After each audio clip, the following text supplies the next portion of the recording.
Hey there guys! Davi RTCB here.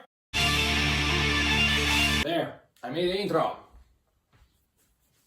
Am I a pro now? Yeah, it's like you read in the title. If you are a regular customer here, you should have noticed that guitars from this brand don't pass by this channel pretty often. And speaking of the guitar itself, today I have for you the PRS SE Custom 24. By selling this guitar you could buy something like 3 cheap guitars. And no, I'm not joking. By the way, the guitar was not purchased, but rented. And for this, I have to thank my loyal luthier at Gaudenz Guitars for granting me this opportunity. When I tell you that guitars right out of the box need some extra work, he is always my first choice. Grazie, Gaude. For this video, I created some riffs shorter than usual, but don't worry, I'll explain along the way the reason behind this change of strategy. Now let's see what this guitar can offer if we want to play some nice and simple heavy metal. Let's go!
I have to tell you one thing. Before writing the script, I obviously looked at some other reviews about this guitar and I saw that many focused a lot only on the clean. Anyway, with this long playthrough, I wanted to show you the varieties of sounds that the guitar can get you. If you've paid attention, you will have certainly noticed that we have gone through 6 different positions. Yes, because this guitar offers the 3 classic positions, but in addition, if you pull the tone knob up, you can get 3 more. And this is why I've kept the riffs short. We had a lot to cover. Another info that can be useful to some of you: the tone comes from the Rvxx from Audio Assault, and can't forget to mention that it was the raw tone. No compressors or EQs in place. Some moments ago I told you that many focused only on the clean. And today I will also give my contribution on this. So now, following the same modus operandi we used for the distortion, let's do the same thing for the clean. Let's go!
Sometimes you guys ask me to bring more clean when I explore guitars and, well, I hope you got satisfied this time. To get the sounds you just heard, I used some simple stock Logic presets. Chicken picking for the rhythm and cool jazz combo for the solo. And I think that in terms of sounds, we have explored the guitar pretty far and pretty wide. Seriously guys, about sounds, I didn't know what else to bring. And talking about the aspect that I appreciated the most about the guitar, it is the varieties of sound that it allows you to get. Truly something great. Other points in favor are the tuners, smooth and soft. The neck is the wide thin, my size, The fretwork is outstanding, no spiky or scratchy frets anywhere, and of course, it holds the tuning amazingly. Okay, I didn't push too hard with the whammy bar, but for me that was more than enough. Yeah, I liked a lot about this guitar, but there are also some aspects that I didn't appreciate as much. The first one is actually a minor detail, but the tone knob is just way too loose. You barely touch it, and it moves. The second aspect, which matters much more, concerns the neck. Before I told you, wide, thin neck. That is the good part. But the bad part is the glossy finish. I've tried many guitars before this one, okay, they were all cheap, this is important to say, but this one has a neck that is sticky. This is definitely something personal because the other reviews I watched, nobody actually mentioned how the neck feels, but really, from my point of view, this glossy finish slows down the flowing over the neck. And unfortunately, this is also something that affects the playability. Here, perhaps I should think it a little wider because I felt well the guitar while I was playing it, good feelings. But if I had to play some fast solos, which I wouldn't be able to do anyway, but the point is that this guitar wouldn't be my first choice in that case. Trying to close the circle, taking into account all I have experienced with my own hands, I can tell you without a doubt that this one was a good experience. It was nothing biblical, also because when I first grabbed the guitar in my hands, I kinda knew that no magic was going to happen. But despite that, I'm still very happy to have had my first time with a PRS guitar. And guys, if you had a chance to try a PRS yourselves, do not hesitate to leave a comment, or if you know more about me about these guitars, please let me know. Let me know because I'm sure that I still have a lot to learn about these guitars. If you enjoyed the video and you want to help me with the growth of the channel, this is what you can do. Don't tell me you were expecting something different. I'll see you in 10 days with a Jackson JS20, but in the meantime, never forget, until the next time, try it until it's tight.